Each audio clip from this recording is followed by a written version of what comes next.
She said she couldn't make it to prom, asked me to take her younger sister instead. I agreed without asking too many questions. But what I saw at that party changed everything I thought I knew about trust. Sometimes betrayal doesn't come with loud words, it comes dressed as a carefully planned lie. This story isn't about revenge. It's about how one night can force you to grow up. If you appreciate honest stories about life, trust, and disappointment, leave a like and subscribe. More stories coming soon. I still think about that night sometimes. Not obsessively, not with anger anymore. Just thinking. Like when you touch a scar and remember how you got it, but the pain is just a distant echo now. I was 17, and I thought I knew what love was. Her name was Jessica. God, even saying her name in my head feels strange after all these years. She had this laugh that could fill up a whole room, you know? One of those laughs that made everyone else want to laugh too, even if they didn't know what was funny. And when she looked at you, really looked at you, it felt like you were the only person in the world who mattered. We'd been dating for 8 months. 8 months might not sound like much now, but when you're 17, 8 months feels like forever. We had this whole routine down. I'd walk her to class, carry her books. Yeah, I was that guy. We'd eat lunch together under this big oak tree behind the gym, sharing earbuds and listening to whatever playlist she'd made that week. She was always making playlists. Prom was approaching, and I was so excited. I had it all planned out. I was going to ask her in this elaborate way. You know how high school kids do it. I had ordered these balloons that spelled out prom, and I was going to surprise her after her last class. I even practiced what I was going to say in the mirror, but she beat me to it. We should totally go to prom together, she said one Tuesday during lunch, picking at her sandwich. She said it so casually, like she was commenting on the weather. Really? I probably sounded way too eager, but I didn't care. Yeah, absolutely. I was actually planning to. Amazing. She cut me off, but she was smiling. That smile that made my chest feel warm and tight at the same time. It's going to be perfect. For the next 3 weeks, that's all we talked about. What color her dress would be. Emerald green, she decided. This is because it brought out her eyes. Whether we'd go to dinner first or just meet at the dance. She wanted to do photos at the park downtown where the cherry blossoms were blooming. I remember thinking it was going to be like something out of a movie. I rented a tux, black, classic, nothing too flashy. I saved up from my part-time job at the grocery store to pay for dinner at this nice Italian place she liked. I even bought a corsage, white roses with baby's breath. The florist lady told me it would look beautiful against any dress color. 3 days before prom, everything changed. I was at my locker switching out my morning books for afternoon classes when Jessica appeared beside me. But something was off. She wasn't her usual bouncy self. She seemed distracted. Nervous, maybe. Hey, I said, closing my locker. Everything okay? She bit her lower lip. Something she always did when she was thinking hard about something. So, about prom? My stomach dropped. I don't know why, but something in her tone made me immediately anxious. What about it? I'm so sorry, but I can't go. The words came out in a rush like she'd been practicing them. My family has this thing, this big family reunion that weekend that I totally forgot about. My mom just reminded me yesterday and I can't get out of it. I stared at her, trying to process what she was saying. A family reunion? But we've been planning this for weeks. I know. I'm so sorry. She reached out and touched my arm. But I have this idea. What if you took Emma instead? Emma, her younger sister, 15, quiet, always seemed to be hiding behind her hair whenever I came over to their house. Emma? I repeated. She doesn't have a date, and she's been wanting to go so badly. She looks up to you, you know. It would mean the world to her. Jessica's eyes were bright, pleading. And that way, at least someone gets to use your tux rental and dinner reservation. I should have asked more questions. I should have pushed back, asked why she couldn't just skip the family thing, or why she was only telling me now. But I was 17 and in love. And when the girl you love asks you to do something, you do it. Even if it doesn't make complete sense. Even if it makes your chest feel hollow and disappointed. Okay, I heard myself saying, if it's important to you. Her face lit up. Really? Oh my God, thank you. You're the best boyfriend ever. She kissed me on the cheek and practically skipped away, leaving me standing there by my locker, wondering what the hell just happened. That weekend, I picked up Emma in my dad's car. She looked beautiful, really beautiful. She was wearing a soft pink dress that made her look older than 15, and she'd done something different with her hair. When she answered the door, she seemed just as nervous as I felt. You look nice, I told her, and I meant it. She blushed. Thanks, you too. The drive to the hotel where prom was being held was quiet. Emma kept fidgeting with her purse, and I kept thinking about Jessica, wondering what kind of family reunion was so important that it couldn't be skipped. Wondering why I felt like something was missing. The grand ballroom at the Marriott had been transformed. Twinkling lights hung from the ceiling like stars, and there were these tall centerpieces with white flowers on every table. The DJ was playing something upbeat, and couples were already dancing. The whole place smelled like hairspray and perfume and that weird hotel carpet smell. Emma and I found our table and sat down. She seemed to be enjoying herself, smiling at the decorations and watching the other couples dance. I tried to get into the spirit of things. This was her night, after all, and she deserved to have fun. Want to dance? I asked after we'd been sitting for a while. Her face lit up. Really? We made our way to the dance floor. Emma was a good dancer. Better than Jessica, actually, though I felt guilty thinking that. She moved to the music naturally, unself-consciously. For a few minutes, I actually forgot about everything else and just enjoyed the moment. That's when I saw her. At first, I thought I was imagining it. Through the crowd of swaying couples, past the flashing lights and moving bodies, I caught a glimpse of emerald green. My heart stopped. It couldn't be.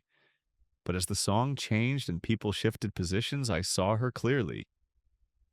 Jessica, wearing the emerald green dress she'd described to me, the one that brought out her eyes.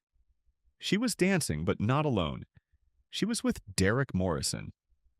Derek Morrison, who was supposed to be at college already. Derek Morrison, who she'd dated sophomore year before we got together. Derek Morrison, who had his arms around her waist and was spinning her around like she was the most precious thing in the world. And she was laughing. That same laugh that I thought was just for me. That laugh that filled up rooms and made everyone else want to join in. I stopped dancing. Emma noticed immediately. What's wrong?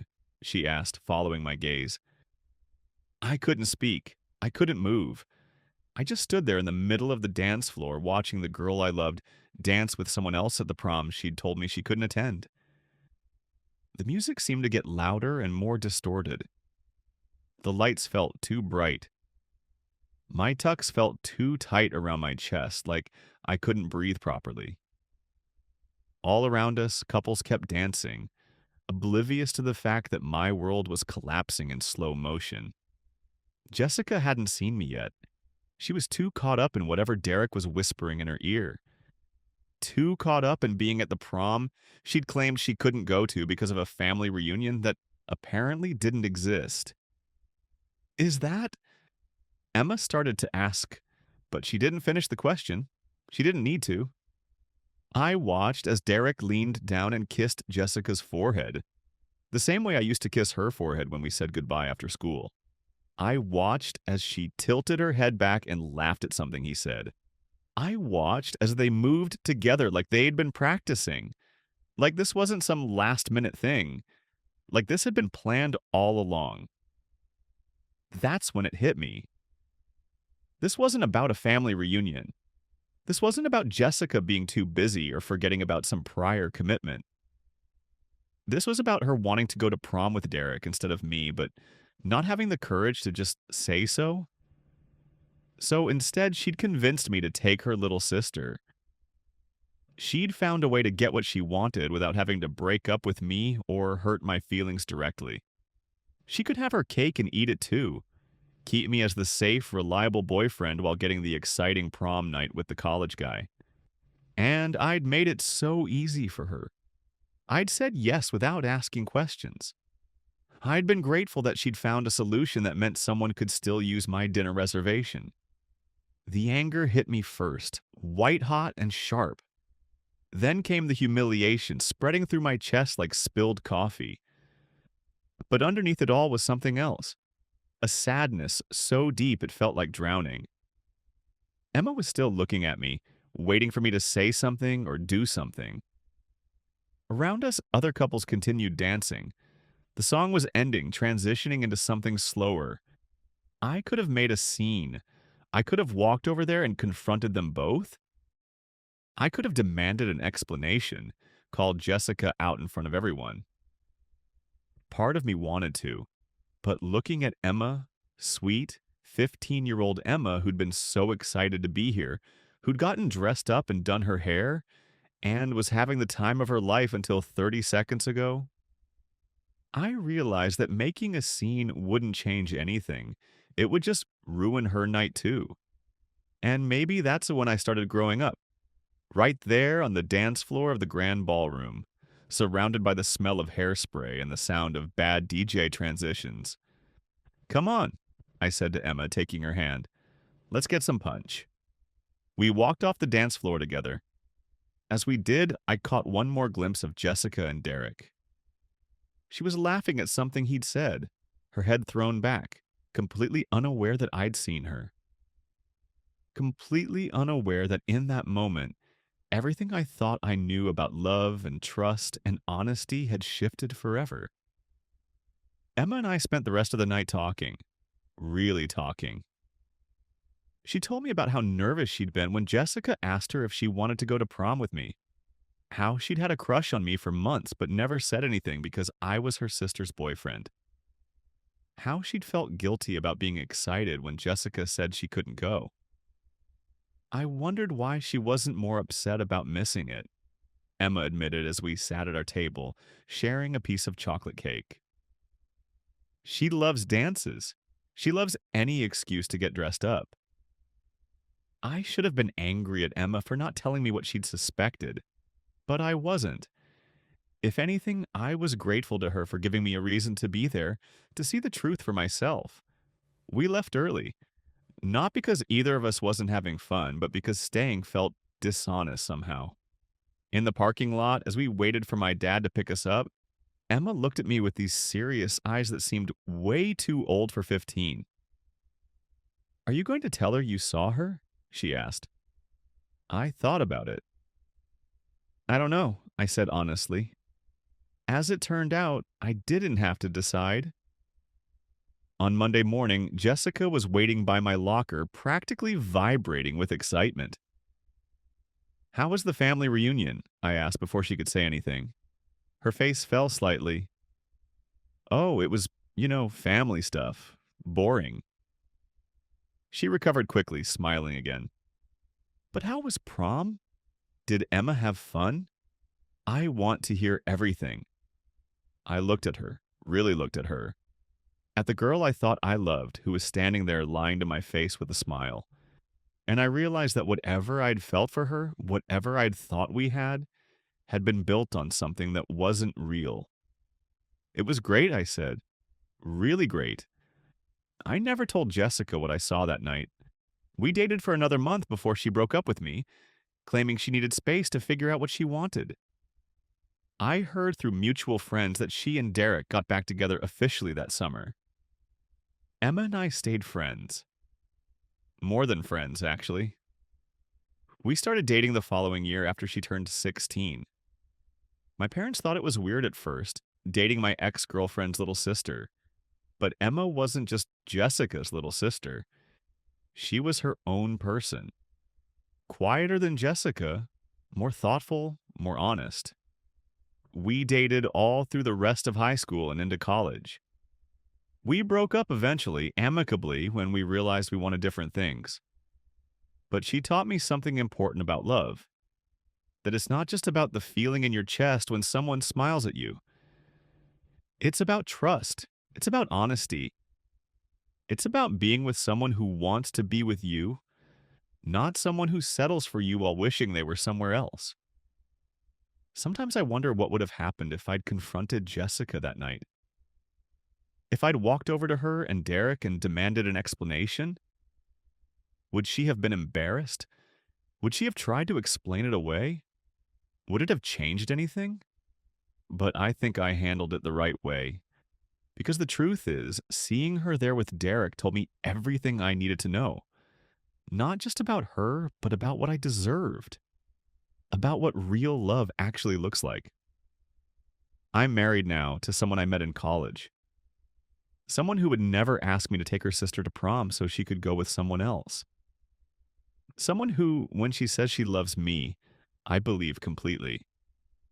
But I still think about that night sometimes. About the smell of hairspray and hotel carpet, about the way the lights looked like stars, about the moment when everything I thought I knew shifted forever, about how growing up sometimes happens all at once in the space between one song and the next. And I think about Emma getting dressed up in her pink dress, excited to go to prom with her sister's boyfriend. How she must have felt when she realized what was happening. How she chose to stay quiet, to let me discover the truth for myself rather than be the one to break it to me.